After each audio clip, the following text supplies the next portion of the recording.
네, 여러분 안녕하세요. 4강에서는 관리단 집회 안건 및 집회 일정에 대해서 설명드리도록 하겠습니다.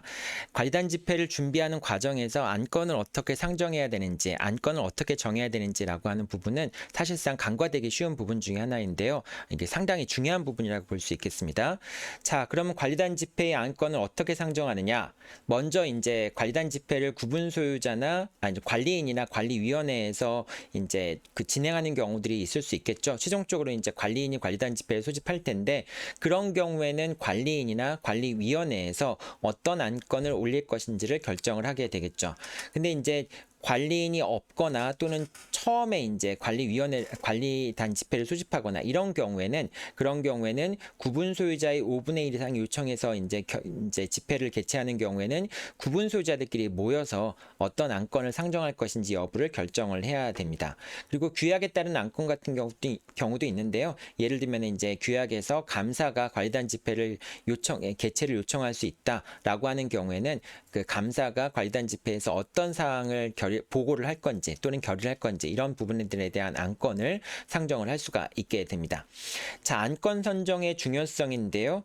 구분 소유자들이 관리단 집회를 개최하기 위해서는 안건을 특정해서 구분 소유자들의 동의를 얻어야 됩니다. 그러니까 막연하게 관리단 집회를 개최하기 위해서 동의를 해달라라고 하는 것이 아니라 관리인을 선임하고 규약을 제정하기 위해서 또는 이제 공용 부분을 변경하기 위해서 관리단 집회를 개최한다라고 하는 부분 안건을 특정해서 구분 소유자들의 동의를 받아야 됩니다.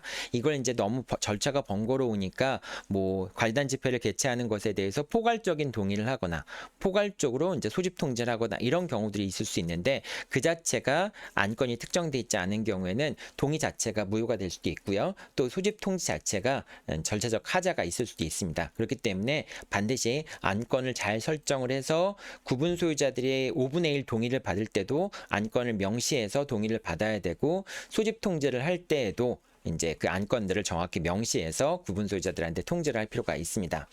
자, 안건 설정에 있어 유의할 사항인데요.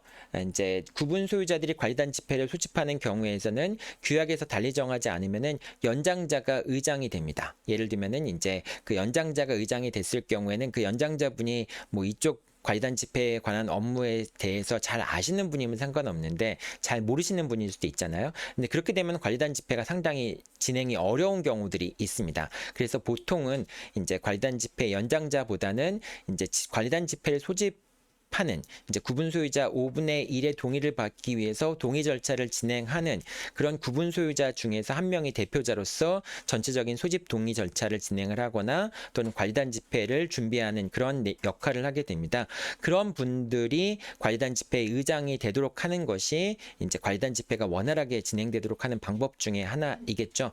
따라서 이제 관리단 집회를 개최하기 안건을 설정할 때는 이제 관리단 집회를 준비하는 대표자가 나중에 이제 관리단 집회 의장으로 선출될 수 있도록 관리단 집회 의장에 관한 안건도 이제 소집 통지를 할 때 포함시켜서 통지를 할 필요가 있습니다. 그 안건 설정 자체가 의장에 관한 안건 설정을 이제 안건에 집어넣어야 될 필요가 있다라고 하는 것이죠. 그리고 예를 들면 이제 위탁 관리 계약을 체결할 때도 관리단 집회에서 이제 결의를 하게 되는데 그 위탁 관리 계약을 체결한다라고만 딱 이렇게 이제 결의를 해버리게 되면은 그 위탁 관리 계약을 누가 어떻게 체결할 것인지 어떤 방법으로 선정할 것인지 이런 부분들에 대한 내용이 되게 모호할 수 있겠죠. 따라서 위탁 관리를 한다라고 했을 경우에는 그 위탁 관리 계약을 체결할 수 있는 권한을 관리인한테 위임한다라고 하는 안건까지 포함을 시키는 게 바람직하고요. 또는 뭐 관리인한테 위임하지 않는다고 한다면은 공개 입찰 방식에 의해서 위탁관리업자를 선정하고 그 자와 관리인이 계약을 체결한다. 뭐 이런 내용을 집어넣을 수도 있겠죠. 따라서 단순히 그냥 위탁관리한다 이런 결의만 하게 되면은 다시 또 관리단 집회를 개최해서 위탁관리 계약 체결 여부 같은 것들을 정해야 된다라고 하는 것입니다.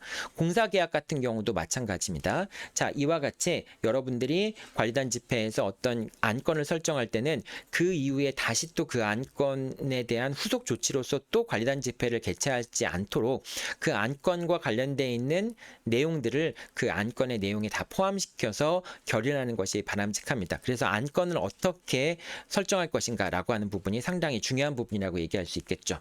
자, 그 다음에 이렇게 이제 안건을 설정한 다음에는 관리단 집회를 언제 할 것인지 또는 어디서 관리단 집회를 개최할 것인지 여부를 결정을 해야 됩니다. 뭐 관리인과 관리단에서 이제 그 관리단 집회를 준비하는 경우, 관리인이 관리단 집회를 준비하는 경우에는 그 관리인과 관리위원회에서 집회의 장소와 일정을 결정하시면 되겠죠. 만약 이제 구분 소유자들의 5분의 1이 관리단 집회를 준비하는 경우라면은 그 구분 소유자들이 관리단 집회 장소와 일시 같은 거를 정하면 될 것 같고요. 가능하면 많은 구분 소유자들이 참석할 수 있는 그런 날과 장소를 골라서 관리단 집회를 준비하시면 되겠죠. 자, 이 4강에서는 관리단 집회 안건 설정과 집회 일정 부분에 대한 내용들을 살펴보았습니다. 네, 수고하셨습니다.